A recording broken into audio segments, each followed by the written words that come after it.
Practically, federalism is there in the country in the form of the formation of linguistic states and in the form of the language policy that have been adopted by the constitution makers in India, and that shows that India is truly a federal country. And these are the two tests about which we discussed in the previous lecture, that the two tests or the two experiments that were made to show that federalism is practiced in India.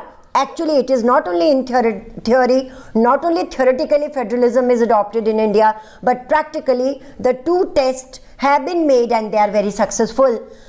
You must have noticed that in the language policy, a very liberal attitude have been shown by the constitution makers of India, and that makes India very united, very integrated. So many groups, so many linguistic groups, so many ethnic groups, they exist in India. There are number of diversities at every place. There are diversities, but even then, practically when federalism is there, it has made the country more united, and no community feels that they are alienated in the country. They all feel that they all belong to the same nation, they all belong to the same culture. So this tends to be a very important feature of Indian federalism. The tests have been very successful, and it is a model for the rest of the countries, for the rest of the federal countries or rest of the federations. So after this topic, we discussed it in the previous lecture, that federalism is practiced in India. At every point, at every step, we can see that there is power sharing between the levels of the government. So after that, we discussed about the center-state relations. We talked about center-state relations before 1990, which were not cordial, because single party used to form the government at the center, and at any time, whenever the central government felt that they have to show their domination to the states. So if in any state there is government of the party other than the centrist party, other than the center, they could misuse their power, and in an arbitrary manner they could take state list in their own control. So that was not good. That was not according to the federal feature. We also discussed that after 1990 all this changed when there was rise of so many political parties in India, and in the elections no single party could win the required number of seats at the center, and even in the states also, and they had to enter into coalition. About coalition, there is a separate question for you, either in 1 mark or in 3 mark, so you must prepare it very carefully. Coalition means a government where many political parties come together to form an alliance. They adopt a minimum agenda, a minimum common program they adopt, and they share the ministries and they run the government for at least 5 years. In India, 3 permanent coalitions have been formed in the form of UPA, NDA and Left Front. So coalition governments came up. You can, if it is in 3 marks, you can elaborate it that this is a direct power sharing between the political parties, and if their coalition wins, then they form the government. Correct? In UPA, the largest party is Congress party. In NDA, the largest party is BJP, and there is a Left Front. All the leftist parties, they have come together to form a Left Front. So because of the coalition government, no single party, because coalition governments actually came up because no single party could achieve votes, the required number of seats at the center and in the states, because of the rise of so many parties, and people's votes got divided. People, you know, the voters, they also do experiment every time. So when different parties are formed, when new parties are formed, people want to give a chance to those parties, and people's vote get divided, and that results in that no single party can achieve on its own. So after 1990 all this changed. Even Supreme Court passed an order, the Apex Court, Supreme Court passed an order that central government has no authority to dismiss any state government in an arbitrary manner. If actually there is a misrule, if actually there is a financial breakdown, if actually there is a constitutional breakdown, then central, because center tend to be more powerful than states in India. because in India we have a centralized federation. So in abnormal times, if actually something is going wrong in the states, then center is authorized to take action, otherwise not. So this decision have been passed by the Supreme Court also. So we can say that after 1990, our federalism have become more successful. So you can say that this is also a test. This is also an experiment, the third test, the third experiment after the linguistic states, language policy, center-state relations have been improved since 1990.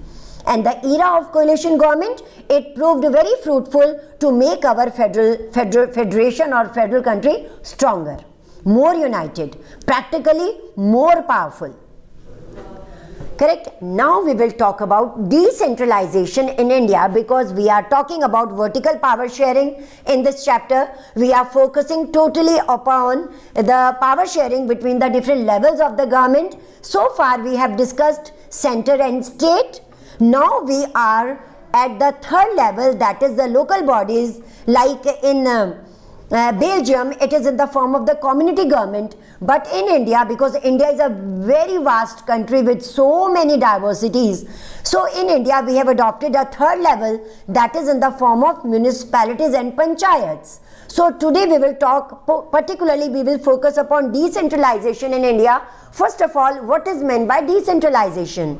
Actually, decentralization means when many powers of the center have been given to the states according to their subjects, the subjects which are very important for the states, and states are required to share their powers with the local bodies, that is municipalities and panchayats, according to their local subjects. It is known as decentralization. Power at the center, power in the states, and further it is the power is shared, administrative power obviously, shared with the local bodies, that is municipalities and panchayats. So filtration of power accordingly, according to center, according to state, and according to municipalities and panchayats. Actually, India is very diverse. There are diversities all over India. Even states internally are very diverse. States internally, they are very diverse. Different types of cultures, different types of languages exist in a state, different traditions and customs. If we talk about the states of India, Maharashtra is as big as Germany. And if we further compare the states, Uttar Pradesh is bigger than Russia. So they are bigger in territory, they are diverse, they have lots of diversities. You can write these points, because sometimes you are asked that why decentralization is needed in India. First of all, what is decentralization? I told you, when many powers of the states have been given, they are shared with the local bodies. This is called decentralization. The second part of the question can be asked in board examination, very important for your final exams, that why decentralization is needed in a country like India. So the first point will be that Indian states are internally very diverse, and Indian states are bigger than European countries. Give example of UP, Uttar Pradesh is bigger than Russia, Maharashtra is as big as Germany, and apart from that they are very diverse people live, there is ethnic diversity among the people. So decentralization is needed. Moreover, there are certain subjects, there are certain issues that cannot be looked after by the center or by the state. Actually, these issues can be better looked after by the local bodies, that is municipalities and panchayats. Because municipalities and panchayats, if they work properly, if there is smooth working, states will be smooth and then center will be smooth, because India is a federal country and there is further division. These are the units, and if the units work together, they work properly, the country will prosperous automatically. So many powers, they are shared with the local bodies. Correct? So these points you have to give, that decentralization is particularly needed in a country like India, because in a locality people know better where to spend money, where the problem lies, how we can tackle the problem. And moreover, when Mahatma Gandhi said that democracy should reach to the roots of India, so villages are the roots of India. So how democracy will reach to them?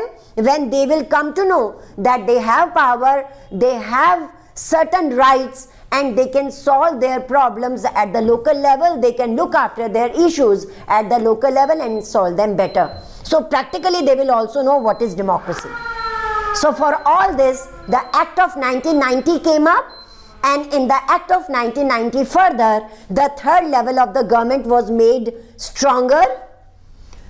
The third level, that is municipalities and panchayats, they were made stronger in this way that now it is mandatory, because it was looked after, it was observed that state governments do not share power, the required power, which I told you just now, the subjects which are needed at the local level to be looked after. So now after 1990's amendment of the constitution, it is mandatory for the state governments to hold regular elections of the local bodies, that is municipalities and panchayats. The second is that there are reserved seats for certain social groups in the elected bodies, and particularly in the executive heads, so that power can be shared between these people also who were hitherto treated as inferior. Then 1/3 seats have been reserved for women. Only women candidates have been given the ticket to contest election. Then an election commission, which was only one before, after 1990 election commission is set up in every state, so as to keep a record of the elections of the local bodies, that is municipalities and panchayats. And state governments it is mandatory for the state governments to share power with the local bodies, not only to share power but also to share the revenues, because money is needed for developmental activities. So even sharing of revenue is there.